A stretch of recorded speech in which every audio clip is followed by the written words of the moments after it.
So this is a pair I paid resale for, and it's a Yeezy Boost 350v1 Pirate Black, and pretty much paid retail for these, and just curious to see what the differences were between a V2, because my first sort of Yeezy products were, I can't remember which order, but it was basically the Slide, the Foam Runner, and then maybe the 350 V2. And this particular pair, I was interested to sort of look at it because obviously it being a re-release, and what I will say about it is I came into Yeezys late, so I didn't see what all the hype was about with this particular pair, and it's one of those ones where I'm sure when it first came out people were sort of all over it, and you know, it's a first of its kind type thing. And this to me is one of those trainers which is a product of its time, I guess, and it feels the way that it is constructed is just very sort of soft upper, you know, there's no sort of support or padding, especially on the sort of forefoot area and in the toe box area like you do on the 350 V2s, and the material is sort of a lot more thinner in my opinion.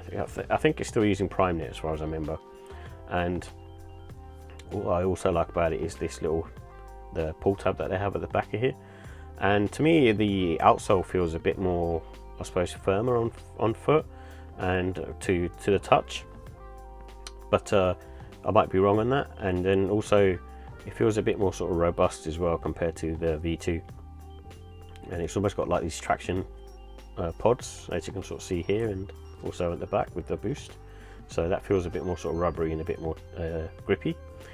And also on the sort of medial side you've got the Adidas logo on this one, and then on the other one you have Yeezy, and it's a cool shoe, and there's one of the ones for the history books, but I think obviously coming into it late and seeing Yeezy quite late in its life cycle, I'm more of a fan of the Yeezy Compact, in all honesty. I think that model has a really nice sort of upper material, and it feels even sort of softer on foot versus this and the V2.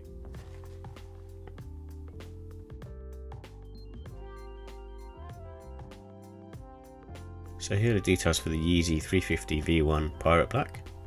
It comes in a Pirate Black colorway, and this has the sort of first gen of the Boost technology that's in there, and it has a EVA mix of midsole outsole, so it surrounds the Boost that's in there, and it's made up of all sorts of synthetic and cotton materials, and the price is £200.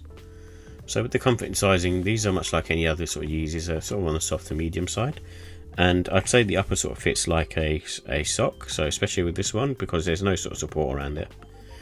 And again, with these types of trainers, they have good neutral support around the arch, and because it has a really sort of soft upper and fits more like a sock, there's no wear in time with these. And I think true to size definitely works with this pair. I think you know, going up half size is good if you've got like a wide foot, in my opinion. And they have good traction as well, so just, you know, in terms of its footwear, I think it feels like the traction isn't going to work because it's quite basic, but it works really well on foot and it's quite sort of stable. So with the look and style, I love the futuristic design. It's still, even though it's a V1 version, it still looks really cool. And I also think that these particular pair can be sort of worn spring, summer and autumn. I wouldn't be wearing them in the winter because there's not much protection in terms of, you know, for the wet weather, and also if it's colder outside, it's not one to, you know, it's not like a leather material where it's going to keep you protected and warm. And it's a good one to rock casual, and I think smart casual as well. This one looks more like a shoe than some of the other pairs in my opinion. And go with the black laces that come with it, but I think white would also work. So final thoughts, I like the fact that it fits like a sock, so this one more so than the others, and it's probably similar to the 350 V2 Compact. And the Boost technology is always nice to have, and it just feels really sort of comfortable on foot. So with the cons, I think the cost, because it's a V1, it's even priced like too high. I think it should be a lot lower in price. And the Boost basically bottoms out after a while, so just be wary of that. And it's one of those ones where the technology is fine when you kind of first wear it, but it does kind of basically bottom out after a while. And with this particular pair, with the V1s, there's no sort of structure to the upper, so it does really look more like a sock with a midsole on it.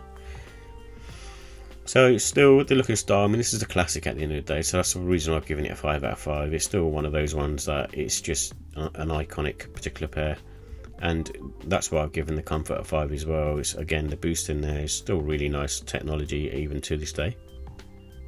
And the quality, I give that a 4. It's one of those ones where, to me now, looking at the V1, it feels slightly on the cheaper side compared to, say, the V2 and the V2 Compact. The V2 Compact feels a lot more premium.